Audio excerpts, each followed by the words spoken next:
Hi hello welcome to N nine media. చట్టాలందరికీ సమానంగా పనిచేయవు. కొన్ని సందర్భాల్ని మనం చూసినట్టయితే నిజంగా ఈ పాలసీస్ అనేవి పబ్లిక్ కోసం చేయబడ్డాయా లేకపోతే పొలిటికల్ ఎజెండాతో పొలిటీషియన్స్ కోసం చేయబడ్డాయా అనే అనుమానాలు కూడా వస్తూ ఉంటాయి. రీసెంట్గా జూలై 4వ తారీఖు సుందరయ్య విజ్ఞాన కేంద్రంలో వీరసం 54వ ఆవిర్భావ వేడుకలు జరిగాయి. ఈ నేపథ్యంలో వాళ్ళు ప్రోగ్రెసివ్గా అంటే ప్రగతిశీలంగా, ఆ తర్వాత సాంస్కృతికంగా, సాహిత్యపరంగా, అంతేకాకుండా సమాజంలో నేడు జరుగుతున్నటువంటి కొన్ని అంశాల గురించి కూడా వాళ్ళు ఆ మీటింగ్లో చర్చించడం జరిగింది. అందులో భాగంగా ఇది మా అడవి అనే ఒక టైటిల్ తోటి ఒక నాటకాన్ని కొంతమంది కళాకారులు కలిసి చేశారు. వాళ్ళు ప్రదర్శించినటువంటి మా అడవి అనే ఆ నాటకం 25 నిమిషాల నిడివి ఉంటే అందులో చివరి 2 నిమిషాల దాకా ఒక 5 మంది చిన్నారులు కలిసి ఒక చిన్న సంఘటనను చూపించారు. అది అంతగా ఎవరో వ్యతిరేకించాల్సిందో లేకపోతే ఆ చిన్నారులందరూ కూడా ఒక ప్రోపగాండా తోటి ప్రభుత్వానికి కానీ పాలసీ మేకర్స్కి కానీ వ్యతిరేకంగా మాట్లాడుతున్నారనో, రాజ్యాన్ని ఆ చిన్నారులు ధిక్కరిస్తున్నారనో కానీ లేదు. కేవలం ఆ 2 నిమిషాలు ఆ చిన్నారులు ఇది మా అడవి, దీని మీద మాకు హక్కులు ఉన్నాయి, దయచేసి మాకు ఎటువంటి అభివృద్ధి వద్దు, మాకు ఎటువంటి కంపెనీలు వద్దు అని రాసి ఉన్న ప్లకార్డులు పట్టుకున్న పాపానికి ఆ 5 మంది చిన్నారుల్లో 2 చిన్నారుల్ని మఫ్టీలో ఉన్న పోలీసులు వచ్చి తీసుకెళ్ళి అరెస్ట్ చేసి స్టేషన్కి తీసుకెళ్ళి ఆ 2 పిల్లలకి సంబంధించినటువంటి తండ్రులకు కూడా కౌన్సిలింగ్ ఇచ్చారు. అసలు పోలీసులు వచ్చి నాటకాన్ని ప్రదర్శిస్తున్నటువంటి ఏదైతే ప్రదర్శన ఉందో ఆ ప్రదర్శన మొత్తాన్ని కూడా వీడియో గుప్తంగా తీసుకుని రహస్యంగా వీడియో చిత్రీకరించి ఆ తర్వాత ఆ పిల్లల్ని తీసుకెళ్ళి వాళ్ళకి కౌన్సిలింగ్ ఇవ్వటం అనేది అసలు ఎందుకు జరిగింది? నిజానికి మనం మాట్లాడుకుంటే గత 7 నెలలుగా మన తెలంగాణ రాష్ట్రంలో ప్రజాపాలన వచ్చింది. ఇది ప్రజాస్వామికమైన భారతదేశంలో తెలంగాణకు దక్కిన ప్రజాప్రభుత్వం. ఇది ప్రజాప్రభుత్వం కాబట్టి ఇక్కడ ప్రజల యొక్క అభిప్రాయాలకు వాళ్ళ ఆలోచనలకు సానుకూలంగానే ప్రభుత్వం అనేది ముందుకు నడుస్తూ ఉంటుంది, ప్రజల్ని అదే విధంగా ముందుకు తీసుకెళ్తూ ఉంటుంది అని ప్రామిస్లు చేసి మరీ గద్దెనెక్కిన రేవంత్ రెడ్డి ఉన్న రాష్ట్రం ఇది. మరి ఈ రాష్ట్రంలో హైదరాబాద్ మహానగరంలో జరిగినటువంటి వీరసం సభలో ఆ చిన్నారులు చేసిన పాపం ఏంటి? వాళ్ళని ఎందుకు పోలీసులు అరెస్ట్ చేశారు? పోలీసు వాళ్ళు ఆ చిన్నారుల్ని తీసుకెళ్తూ వాళ్ళు ఒకటే విషయం చెప్పారు, పిల్లల్లో ఇట్లాంటి ఆలోచన ధోరణి మీరు తీసుకురాకూడదు అని. నిజానికి ఆ పిల్లలందరూ కూడా ఆదివాసీల పక్కన నిలబడి వాళ్ళకి మద్దతుగా ఆదివాసీ హక్కుల కోసం మాట్లాడారు. అందులో రాజ్యాంగానికి వ్యతిరేకంగా ఏదీ లేదు. అటు రాజ్యాన్ని కూడా వాళ్ళు ధిక్కరించడమో ప్రశ్నించడమో కూడా చేయలేదు. అమాయకంగా ఇది మా అడవి, ఇది మాకు దక్కాలి, దీని మీద మాకు హక్కులు ఉన్నాయని మాత్రమే చెప్పారు. చూసుకున్నట్టయితే ఇది మా అడవి అనే ఈ నాటకం ఛత్తీస్గఢ్లో ప్రస్తుతం జరుగుతున్నటువంటి కగార్ ఆపరేషన్కి సంబంధించిందిగా మనం అర్థం చేసుకోవచ్చు. అయితే కగార్ ఆపరేషన్ అనే పేరుతోటి ప్రభుత్వం చేస్తున్నటువంటి విధ్వంసకరాన్ని వీళ్ళు ప్రశ్నించే ప్రయత్నం చేశారు ఈ నాటకం ద్వారా. అక్కడ మనం చూసుకున్నట్టయితే దండకారణ్యంలో బస్తర్కి సమీపంలో ప్రతి 2 కిలోమీటర్లకి ఒకసారి మనం చూసుకున్నట్టయితే పోలీసు బలగాలు, సెమీ మిలిటరీ వీళ్ళందరూ కూడా పహారా కాసి క్యాంపులు వేసుకుని ఆదివాసీల జీవితాల్ని చిన్నాభిన్నం చేస్తున్నారు. ఫేక్ ఎన్కౌంటర్లు జరుగుతున్నాయి. అక్కడ చిన్న పిల్లలకి కూడా రక్షణ లేకుండా పోయింది. తల్లులు పిల్లల్ని ఎత్తుకుని తునికాకు సేకరణకు వెళ్ళినా కూడా అక్కడ వాళ్ళని మొత్తం కూడా చెక్ చేసి ఒకవేళ తల్లి రొమ్ము నుంచి పాలు కారనట్టయితే ఆ తల్లిని ఒక మావోయిస్ట్గా చిత్రించి వెంటనే వాళ్ళ మీద దాడి చేయడం, లేదంటే డ్రోన్లతోటి బాంబులు వేయించడం, లేదంటే వెంటనే కాల్చి చంపడం, అంటే ఫేక్ ఎన్కౌంటర్లు చేయడం లాంటివి జరుగుతున్నాయి అక్కడ. కొంతకాలంలోనే దాదాపు 150 మంది దాకా ఆదివాసీలు అనవసరంగా అంటే అమాయకమైన ప్రాణాలన్నింటినీ కూడా పోలీసు బలగాలు బలి తీసుకున్నాయి. ఇదేందయ్యా అని అడిగితే వీళ్ళు మావోయిస్టులు అని చెప్పేసి పోలీసులు చెప్తా ఉన్నారు. నిజంగానే దండకారణ్యంలో మావోయిస్టులు ఉన్నారా? ప్రభుత్వానికి వ్యతిరేకంగా అక్కడ ఏదైనా మావోయిస్టు చర్యలు జరుగుతున్నాయా అంటే అవి కూడా లేవు. కేవలం దండకారణ్యం మొత్తం చూసుకున్నట్టయితే మనకి ఏం కనిపిస్తుంది? అక్కడ ప్రభుత్వము చొరబడి ఆదివాసీల జీవితాల్ని అస్తవ్యస్తం చేసి అభివృద్ధి చేస్తాం మిమ్మల్ని అని చెప్పి అభివృద్ధి పేరుతోటి అడవిలోని వనరులన్నింటినీ కూడా ప్రభుత్వం కొల్లగొట్టే పని చేస్తుంది. అడవిలో ఉన్నటువంటి సహజ సిద్ధమైన వనరులన్నింటినీ కూడా ప్రభుత్వం సొమ్ము చేసుకునే ప్రయత్నం చేస్తుంది. ఈ నేపథ్యంలో వాళ్ళకి అడ్డంగా ఉన్న ఆదివాసీల జీవితాలన్నింటినీ కూడా నరకంలోకి నెట్టివేస్తుంది ప్రభుత్వం. కానీ ఈ విషయం ఏదైతే జరుగుతూ ఉందో దీన్ని అంతటినీ కూడా ఒక 25 నిమిషాల నాటకంలో పొందుపరిచిన ఆ కళాకారుల బృందం యొక్క నాటకాన్ని వాళ్ళు చూసి కూడా, మఫ్టీలో ఉన్న పోలీసులు చూసి కూడా ఎటువంటి చలనము లేకుండా, అరే నిజమే కదా అక్కడ ఇది జరుగుతుంది, ఇదంతా ఎంత అమానవీయమైన సంఘటన ఇది అని ఆలోచించకుండా, అంటే వాళ్ళకి ఆ నాటకం మొత్తము ఎటువంటి స్పందనను తీసుకురాలేదు వాళ్ళ లోపల. కానీ చివరి ఆ 2 నిమిషాలు ఆ చిన్నారులు పట్టుకున్న ప్లకార్డులను చూస్తే మాత్రమే ఆ పోలీసుల్లో స్పందన వచ్చిందా, అంటే ఆ పోలీసుల్లో మానవ హక్కులు, విద్యార్థుల హక్కులు, చిన్నారుల హక్కులు అనేవి గుర్తొచ్చి వీళ్ళందరూ ఒక ప్రోపగండాలో చిక్కుకుపోతున్నారు, వీళ్ళు ఎక్కడ మావోయిస్టులు అవుతారు అనే భయం కలిగిందా? ఆ నాటకం ఏదైతే ఉందో అదంతా కేవలం అవేర్నెస్ క్రియేట్ చేయడానికి మాత్రమే ప్రదర్శించబడ్డది. ఆ అవేర్నెస్ క్రియేషన్లో కూడా ఎక్కడా పిల్లలు ఎటువంటి విద్వేషకరమైన భాషణ కూడా చేయలేదు, ప్లకార్డులు మాత్రమే పట్టుకున్నారు. అయితే ఈ నేపథ్యంలో మనం మాట్లాడుకున్నట్టయితే అక్కడ దండకారణ్యంలో జరుగుతున్నటువంటి పరిస్థితి మరో రకంగా ఉంటే, ఆ ఆదివాసీల రక్షణ కోసం రాజ్యాంగం ఆదివాసులకు ప్రత్యేకంగా కల్పించినటువంటి హక్కుల కోసం మాట్లాడుతున్న బుద్ధిజీవుల నోళ్లను మూయించే ప్రయత్నం నానాటికి ప్రభుత్వం చేస్తూనే ఉంది.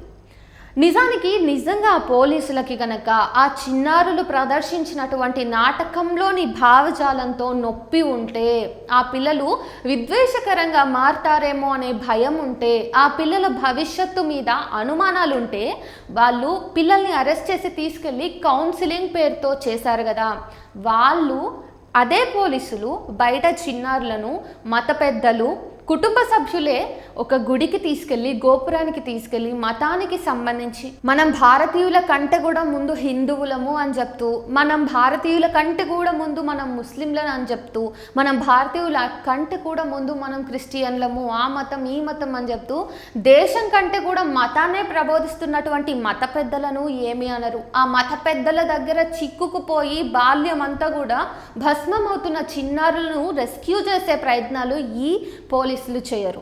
నేను బన్ను జై హిందూ అనే నినాదంతో మొన్నటి వరకు కూడా ఒక చిన్న 4-5 ఏళ్ల బాలుడు చేసినటువంటి వికృతమైన వీడియోలు ఎంతగా వైరల్ అయ్యాయో మనందరం చూసే ఉంటాం. గో రక్షణ అని చెప్పేసి, హైందవం అని చెప్పేసి, హిందుత్వ అని చెప్పేసి ఆ చిన్న బాలుడు తన హృదయంలో నింపబడ్డ, ప్రోపగాండా చేయబడ్డ మత విద్వేషాన్ని ఎవరూ ప్రశ్నించలేదు. ఆ బాబుని ఏ పోలీసు తీసుకెళ్ళి కౌన్సిలింగ్ చేయలేదు. కానీ ఇక్కడ ఒక సాంస్కృతిక కార్యక్రమంలో భాగస్వామ్యం అయిపోయిన ఈ 2 చిన్నారుల్ని మాత్రం పోలీసులు పట్టుకుపోయారు. నిజంగా పోలీసులకి విచక్షణే ఉంటే ఖచ్చితంగా ఈ 2 పిల్లల్ని కౌన్సిలింగ్ చేసినట్టుగా, నిజానికి పిల్లలకి కౌన్సిలింగే అవసరం లేదు. మన భారతదేశంలో ఈ దేశం నాది, నేను నా దేశాన్ని చూసి గర్వపడుతున్నాను, మేరా భారత్ మహాన్ హే అన్నప్పుడు ప్రతి ఒక్కరూ కూడా గుండెల నిండా మెచ్చుకుంటారు ఆ పిల్లల్ని. కానీ ఇది మా అడవి అంటే మీరు ఒప్పుకోరా? ఈనాడు మనం చూసుకున్నట్టయితే సెంట్రల్లో ఉన్న బీజేపీ ఇది నా దేశము, నా దేశభక్తి నాకు ఎంతో ఉంది అని చెప్తే ఉప్పొంగిపోతున్నది. మరి ఈ అడవి కూడా ఇదే దేశంలో భాగం కదా, నా అడవి నాదే అని అంటే ఈ పిల్లలు తప్పు చేసినట్ట? నా అడవి మీద నాకు హక్కులు ఉన్నాయా అని చెప్తే ఈ పిల్లలు తప్పు చేసినట్ట? వాళ్ళ అడవి బిడ్డలే కదా, వాళ్ళకి ఆదివాసులుగా ప్రత్యేకమైన హక్కులు ఉన్నాయి కదా, పైగా అవన్నీ రాజ్యాంగమే కల్పించింది. ఇదంతా ఒక ఎత్తు అయితే, ఇప్పుడు దండకారణ్యంలో ఆపరేషన్ కగార్ అంటే అంతిమ యుద్ధం. అసలు వాళ్ళ అంతిమ యుద్ధం నిజానికి మావోయిస్టులతో కాదు, ఆదివాసీలతోనే. ఎందుకింత ఖచ్చితంగా ఈ విషయాన్ని చెప్పాల్సి వస్తుందంటే, మీరు చూసుకున్నట్టయితే బస్తర్ సమీప ప్రాంతాల్లో చూసుకున్నట్టయితే సమీపంలో అడవికి కొంచెం దగ్గరలో ఉన్నటువంటి నాగరిక సమాజంలో అభివృద్ధి లేదు. అక్కడ పాఠశాలలు చూసుకుంటే అవి దీనస్థితిలోనే ఉన్నాయి. ఒక్కొక్క చోట అవస్థలు చూడలేకపోవచ్చు సామాన్య ప్రజలది, కానీ వాళ్ళెవ్వరికీ కూడా ఈ ప్రభుత్వాలు న్యాయం చేయవు, వాళ్ళెవరిని కూడా అభివృద్ధి దిశగా తీసుకెళ్ళవు. కానీ ఒక చివరన ఉన్న అడవిలోకి వెళ్ళి ఆ అడవి లోపలికి చొచ్చుకుపోయి అభివృద్ధి పేరుతోటి రహదారులు వేస్తామంటున్నారు, ఎయిర్పోర్ట్లు కడతామంటున్నారు. అసలు ఆదివాసులు అడగనే లేదయ్యా.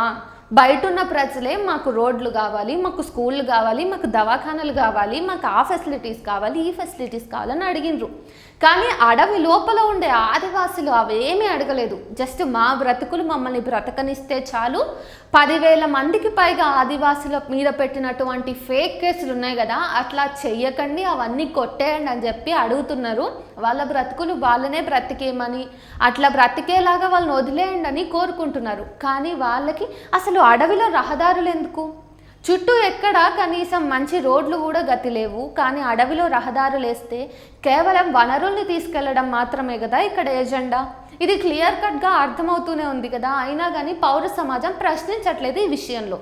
ఇకపోతే మత విద్వేషాన్ని రెచ్చగొడుతూ చిన్న చిన్న పిల్లల్లో నువ్వు హిందువువి, నువ్వు క్రైస్తవుడివి, నువ్వు ముస్లింవి, నువ్వు ఈ మత గ్రంథాన్ని ప్రచారం చేయాలని చెప్పేసి ఎవరైతే విషయం నింపుతున్నారో వాళ్ళని ఏమనదు ఈ పోలీసు వ్యవస్థ. ఆ పిల్లల్ని కూడా తీసుకెళ్ళి కౌన్సిలింగ్ చేయదు. జబర్దస్త్లో మనం చూసుకున్నట్టయితే నగ్న షోలు నడుస్తూ ఉన్నాయి. Jabardasth, Sridevi drama company, drama juniors లాంటి కొన్ని రియాలిటీ షోస్లో చూసుకున్నట్టయితే పిల్లల చేత మత ప్రబోధనలు చేయిస్తున్నారు, అర్ధనగ్న షోలు చేయిస్తున్నారు. పిల్లల చేత పెద్ద పెద్ద విషయాల మీద అన్నింటి మీద కూడా వాళ్ళకి లేని విషయాలని తెలియజేస్తూ వాళ్ళని వాడుకుంటూ నాటకాలు వేయిస్తున్నారు. మరి ఇప్పుడు పోలీసు వ్యవస్థ నిజంగా అంత నిజాయితీయే ఉంటే స్పందించాల్సిన విషయం ఏంటంటే వీళ్ళందరినీ ఎప్పుడు తీసుకుపోయి కౌన్సిలింగ్ ఇస్తారు. రేవంత్ రెడ్డిని డైరెక్ట్గా అడుగుతున్నారు జనాలందరూ కూడా, బుద్ధిజీవులందరూ కూడా. ఇప్పుడు ఆ ఇద్దరు పిల్లలు చేసిన అనైతికత ఏంటి? ఇప్పుడు ఈ డ్రామా జూనియర్స్ లాంటి, జబర్దస్త్ లాంటి వెకిలి నవ్వులు పూయిస్తున్నటువంటి రియాలిటీ షోస్లో ఉన్న పిల్లలు చేస్తున్న మంచి ఏంటి? వాళ్ళకెందుకు మీరు కౌన్సిలింగ్ ఇవ్వట్లేదు? నిజంగా అవసరమైన వాళ్ళకి ఇవ్వకుండా సమాజంలో ప్రగతిశీలతను పెంచే దిశగా, ప్రశ్నించే తత్వాన్ని పెంచే దిశగా, అరే ఆలోచించండి రా బాబు, ఇది మౌలికమైన విషయం అని చెప్తూ ఫండమెంటల్ థింగ్స్ని గుర్తు చేయడానికి ప్రగతిశీలంగా ముందుకెళ్తున్నటువంటి పిల్లల్ని ఎందుకు ప్రశ్నిస్తున్నారు? కనీసం ఆ పిల్లలకి ఎటువంటి రాజకీయ మచ్చ కూడా లేదు, ఎటువంటి మతానికి సంబంధించిన మచ్చ అసలే లేదు. వాళ్ళు చాలా ఇండిపెండెంట్గా, వాళ్ళు ఒక సగటు బాధ్యత గల భారతీయ బాల పౌరులుగా మాత్రమే వాళ్ళ స్టాండ్ని తీసుకున్నారు. ఇందులో ఈ పోలీసులకి ఎటువంటి ప్రోపగాండా కనిపించిందో పోలీసు వాళ్ళు సమాధానం చెప్పాలి. ఈ రోజు వరకు కూడా వాళ్ళు ఎటువంటి స్పందన కూడా చేయలేదు. రేవంత్ రెడ్డి నిజంగా ఈ విషయంలో స్పందించాలయ్యా నువ్వు. ఎందుకంటే బాలల జీవితంలో మీరు ఏదైతే చిన్నప్పుడే నాటుతారో అదే పెరిగి పెద్దయి మహావృక్షం అవుతుంది కదా. మరి ఆలోచన విధానాల్లో మతాన్ని పెంపొందిస్తున్నప్పుడు, నగ్నత్వాన్ని పెంపొందిస్తున్నప్పుడు, వెకిలి చేష్టల్ని ప్రేరేపిస్తున్నప్పుడు ప్రశ్నించని మీరు, కౌన్సిలింగ్ ఇవ్వని మీరు ఉన్న ఫలంగా ఊడిపడి ఒక చిన్నారులు ఇది మా అడవి, ఇది మా హక్కు అని ప్లకార్డు మాత్రం పట్టుకున్నందుకు వాళ్ళకి కౌన్సిలింగ్ ఇవ్వటం ఎంతవరకు సమంజసం?